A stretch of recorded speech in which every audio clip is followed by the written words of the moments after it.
Hello friends जय माँ समली केनता अछन समस्ते।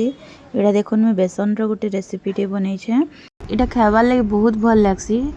जेते बेले किछि पनीपरिबा खाइबार लगे मन नहीं लागबा, किछि नुआ खाइबार लगे ट्राई करबार लगे मन लागबा, बेसन रो तरकारी बने करी खाइबे बढ़िया लागसी।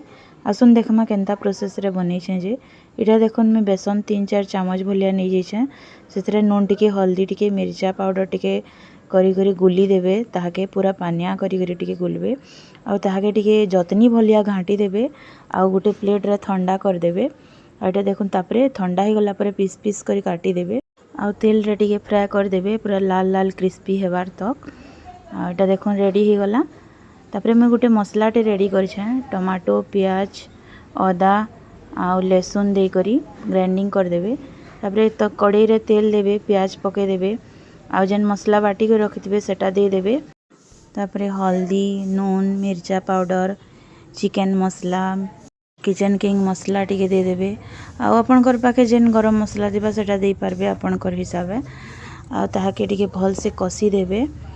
मसला देखुन कसी ही गला न। तापरे पानी गरम करी करी सेतरे पके देबे जेते आपनको ग्रेवी दरकार।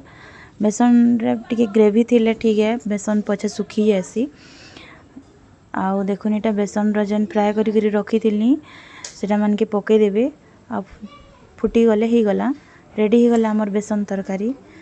मोर वीडियो जदि भल लागसी बेले प्लीज लाइक करबे, शेयर करबे और सब्सक्राइब करबे मोर चैनल के। रहली थैंक यू।